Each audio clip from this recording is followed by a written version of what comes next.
یہ واقعہ جو میں آج آپ لوگوں کو سنانے جا رہی ہوں، یہ 12 سال قبل کا ہے، جب میری شادی بھی نہیں ہوئی تھی اور میں انٹر کے امتحانات دے کر فارغ ہوئی۔ ان دنوں میری جوانی مکمل عروج پر تھی۔ میرا بھی جوانی نے بہت برا حال کیا ہوا تھا۔ اوپر سے میرے گھر کا ماحول اس قدر سخت تھا کہ باہر منہ مارنا بھی کافی مشکل اور قریب قریب ناممکن کام تھا۔ ایک دن تصورات میں کوئی ہوئی تھی، ایک خیال بلکہ آئیڈے نے میرے دماغ پر دستک دی، کیونکہ ایک ٹیوشن سینٹر کھولا جائے، پھر اپنے اسٹوڈنٹ کے ساتھ کارروائی ڈالی جائے۔ اس طرح کسی کو شک بھی نہیں ہوگا اور گھر والے بھی مان جائیں گے۔ میں نے اسی وقت حامی بھر لی اور رات کو کھانے کی میز پر بیٹھی تھی۔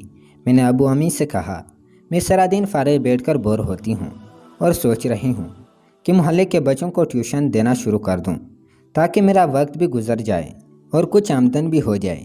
اس بارے میں والدین بخوشی راضی ہو گئے۔ کچھ دن بعد میں نے محلے میں کوئی ٹیوشن سینٹر کا آغاز کر دیا اور گھر گھر جا کر اپنے سینٹر کی مہم جوئی کی، اور دیکھتے ہی دیکھتے میرے پاس کافی پڑھنے والے بچے آ گئے۔ آگے میرا کام تھا کہ کسی طرح کسی لڑکے پر ہاتھ صاف کیا جائے۔ تاہم اس سب کے ساتھ میرے اندر ایک خوف بھی تھا کہ اگر کسی کو پتہ چل گیا اور میرا راز باہر آ گیا تو کیا ہوگا۔ اس لیے ہر قدم پونک پونک کر رکھنے کا فیصلہ کیا۔ میں جلد بازی کر کے پھنسنا نہیں چاہتی تھی۔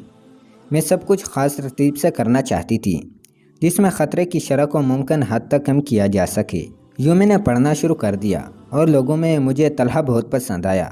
طلحہ کم نصرت تعارف بیان کروں تو وہ 5ویں جماعت کا طالب علم، خوبصورت شکل، لمبے کاٹ کر کے حامل صحت مند لڑکا تھا۔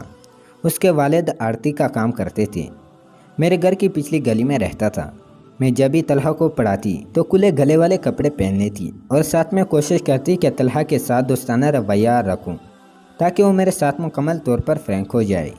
دن گزرتے گئے اور ہماری دوستی مضبوط سے مضبوط تر ہو گئی۔ 21 اپریل کو میرے والدین کو گاؤں جانا پڑا۔ میں نے جانے سے انکار کر دیا۔ وہ چلے گئے۔ میں معمول کے مطابق ٹیوشن دینے لگی۔ جب ٹیوشن سے فارغ ہوئی تو طلحہ کو اپنے پاس بلایا اور کہا کہ طلحہ گھر جاؤ، کچھ دیر تک واپس آ جانا، مجھے تم سے کچھ کام ہے۔ طلحہ نے ہاں میں سر ہلایا اور چلا گیا۔ میں بہت ہی زیادہ ایکسائٹڈ ہوں اور طرح طرح کے خیالات میرے ذہن میں گھومنے لگے اور میں انتظار کرنے لگی کہ کب آئے گا۔ انتظار کرتے کرتے 15 منٹ بعد طلحہ آ گیا۔ کہا، جی میڈم کیا کام ہے؟ میں نے کہا، کام نہیں ہے، میں اکیلی ہوں، مجھے ڈر لگ رہا تھا، بور ہو رہی تھی، اس لیے تمہیں بلایا تھا کہ میرا دل لگا رہے۔ اور پھر میں نے طلحہ کو لے کر بیڈ روم میں چلی گئی اور ہم بیٹھ کر پڑھائی کے حوالے سے باتیں کرنے لگے۔ میں نے کہا، طلحہ کوئی گیم کھیل لیں اور لڈو لے آئے، اور ہم کھیلنے لگے۔ میں نے کچھ دیر بعد ہی گرمی کا بہانہ کر کے اپنا دوپٹہ اتار لیا اور پسینے کی وجہ سے میرا جسم بھیگ گیا اور ہم کھیلنے لگے۔ میں بار بار کوشش کر رہی تھی کہ طلحہ کی نظر میرے جسم پر پڑے، جو کچھ دیر بعد میں نے نوٹس کیا کہ اب طلحہ بھی میری طرف دیکھ رہا ہے۔ میں دل ہی دل میں بہت خوش ہوئی کہ تیر نشانے پر لگ گیا ہے۔ ہم کھیلتے رہے اور طلحہ بھی میری طرف دیکھ کر بدمست ہو گیا۔ میں ان سب لمحات کو خوب انجوائے کرتی رہی۔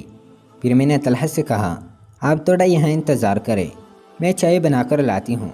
میں چائے بنانے لگی، لیکن کچن میں بھی یہ خیالات میرے ساتھ تھے۔ میں تصورات میں کھوئی رہی۔ خیر چائے بنا کر آئی، طلحہ کو کپ دیا اور اس کے ساتھ بیٹھ گئی۔ میں نے اس کے ہاتھ کو طبیعتاً چیک کیا اور سوالیہ نظروں سے میری جانب دیکھنے لگا۔ میں نے اس کی آنکھوں میں دیکھ کر اسمائل پاس کی اور اس کے بالوں میں انگلیاں پھیرنے لگی تو طلحہ نے میرا ہاتھ پکڑ لیا، مجھے اپنی طرف کھینچ کر میرے ساتھ چھیڑ چھاڑ کرنے لگا۔ پورا 1 گھنٹہ طلحہ نے میرے ساتھ چھیڑ چھاڑ کی، سب کچھ کر ڈالا جس کو کرنے کا مجھے دل کر رہا تھا۔ ہم نے خود انجوائے کیا۔ اس کے بعد میں نے اپنے اسٹوڈنٹ سے تعلقات قائم کیے